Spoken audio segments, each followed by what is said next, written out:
Halo pemirsa GPR TV, dari Sabang sampai Merauke, dari Biangas hingga Pulau Rote. Bertemu lagi bersama saya Mona Azari Desak dalam Kominfo Newsroom. Halo pemirsa GPR TV, dari Sabang sampai Merauke.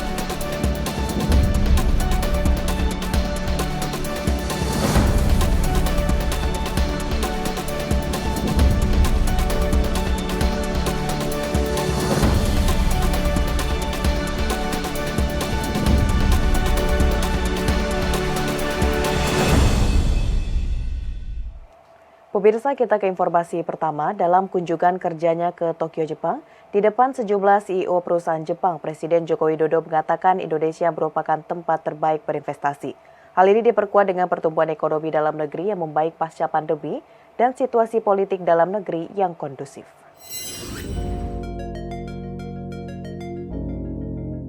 Presiden Republik Indonesia Joko Widodo telah melakukan pertemuan bilateral dengan para Chief Executive Officer perusahaan Jepang di Imperial Hotel Tokyo Rabu 27 Juli 2022. Dalam pertemuan tersebut, Presiden menyampaikan Indonesia merupakan salah satu tempat terbaik untuk investasi. Sedangkan Jepang menjadi salah satu investor terbesar di Indonesia dengan karakter investasi yang berkualitas. Dan saya sangat menghargai kualitas investasi Jepang. Namun, saya juga berharap investor Jepang mempertimbangkan competitiveness-nya sehingga dapat bersaing dengan investor lain. Sebagai negara demokrasi terbesar keempat di dunia, Presiden menilai bahwa check and balance dalam sistem pemerintahan Indonesia berjalan dengan baik. Politik domestik Indonesia juga sudah sangat stabil. Pertumbuhan ekonomi Indonesia juga cukup baik pasca pandemi. Selain itu, Indonesia juga masih memiliki cadangan devisa sebesar 135 miliar US dollar. Dan bisa untuk 6-7 bulan impor. Dengan demikian, investasi saat ini diharapkan bisa membangun ekonomi hijau termasuk di bidang transisi energi. Saat ini juga kita sedang memulai membangun ibu kota baru di mana banyak sekali peluang investasi, mulai dari infrastruktur, teknologi untuk membangun smart city, dan lain-lainnya. Kebijakan investasi juga sudah kita sederhanakan lewat Omnibus Law Undang-Undang Cipta Kerja, sehingga semua perizinan bisa ditangani secara terkoordinir di kantor investasi. Para CEO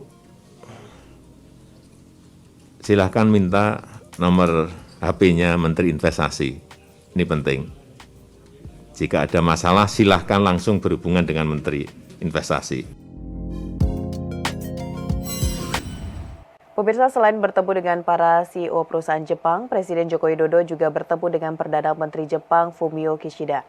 Dalam pertemuan itu, kedua pemimpin membahas progres proyek strategis yang didanai Jepang, serta rencana investasi para proyek mitigasi bencana dan pembangkit listrik tenaga air. Presiden Joko Widodo bertemu Presiden Japan Indonesia Association yang juga Perdana Menteri Jepang Fumio Kishida di Imperial Hotel Tokyo, Jepang, Rabu 27 Juli 2022. Kedua pemimpin negara itu membahas mengenai isu global dan isu kawasan Asia hingga pembahasan kerjasama di bidang infrastruktur. Perdana Menteri Kishida menyampaikan bahwa Jepang siap memberikan pinjaman kepada Indonesia untuk proyek mitigasi bencana dan proyek pembangkit listrik tenaga air. Adapun nilai pinjaman yang akan diberikan rencananya sekitar 43,6 miliar yen atau setara dengan 4,8 triliun rupiah.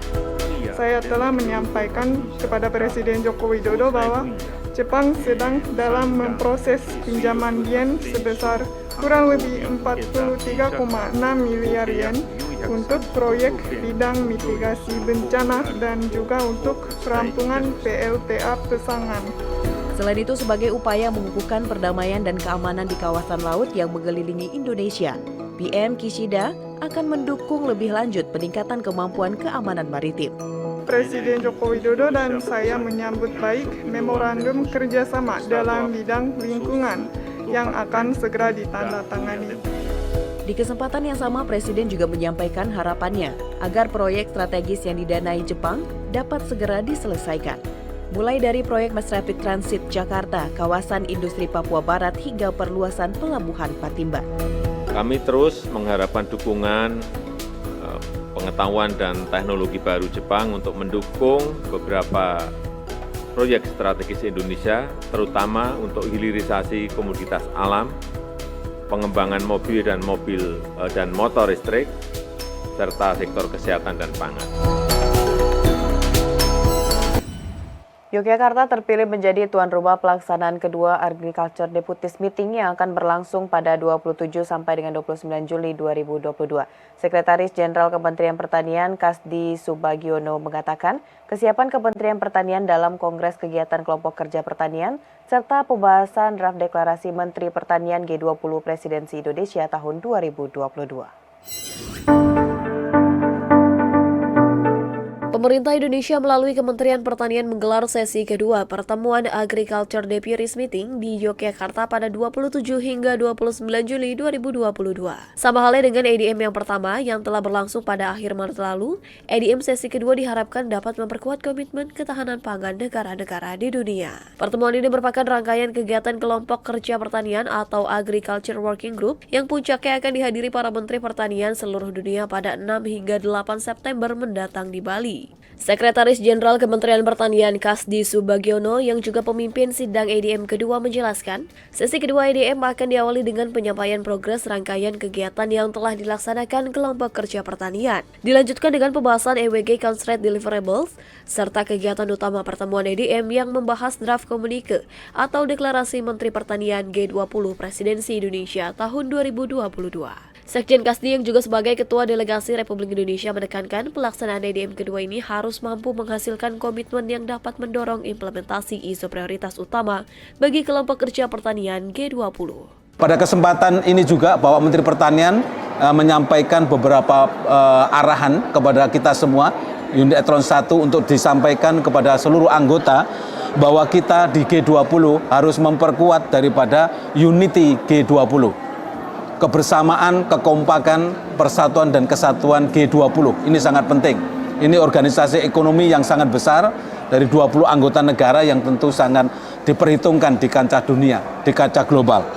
Pak Menteri juga menyampaikan untuk senantiasa mengimplementasikan apa yang menjadi tagline dan juga semangat daripada presidensi G20 Indonesia ini adalah Recover Together, Recover Stronger.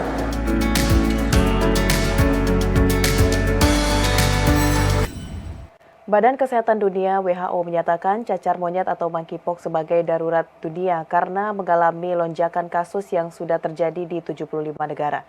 Terkait hal tersebut, Kementerian Kesehatan pastikan saat ini belum ditemukan kasus cacar monyet di Indonesia, meski sudah ada penetapan darurat cacar monyet dari WHO.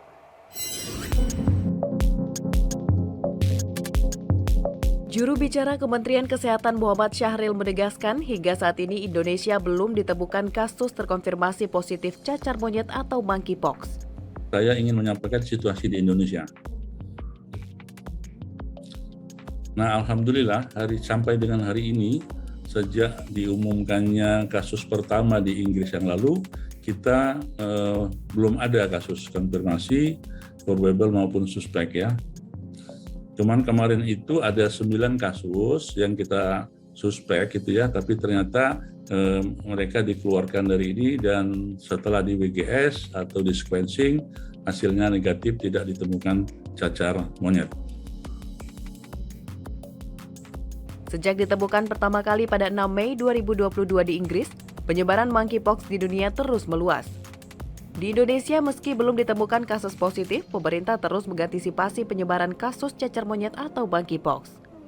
Syahril menyampaikan berbagai mitigasi telah dilakukan Kemenkes untuk mengantisipasi masuk dan menyebarnya cacar monyet di Indonesia. Upaya yang dilakukan diantaranya memperluas pemeriksaan surveillance di pintu masuk negara baik melalui jalur darat, laut, dan udara, serta menyiapkan 2 laboratorium rujukan pemeriksa cacar monyet. Selain itu, Kemenkes juga meminta seluruh dinas kesehatan provinsi dan kabupaten kota, rumah sakit, puskesmas, dan fasilitas pelayanan kesehatan untuk meningkatkan kewaspadaan terhadap kasus cacar monyet ini. Syahril juga mengimbau agar masyarakat meningkatkan kewaspadaan diri dan tetap tenang dan waspada, seperti menerapkan disiplin protokol kesehatan dan membudayakan perilaku hidup bersih dan sehat. Sama perilaku hidup bersih dan sehat plus protokol kesehatan tetap menjadi bagian kesadaran, bagian kebutuhan bagi kita semua. Ya, bukan hanya kepada monkeypox ini, bukan hanya kepada COVID, tapi pada seluruh penyakit-penyakit, terutama penyakit menular yang dapat kita cegah dengan perilaku hidup bersih dan sehat maupun protokol kesehatan.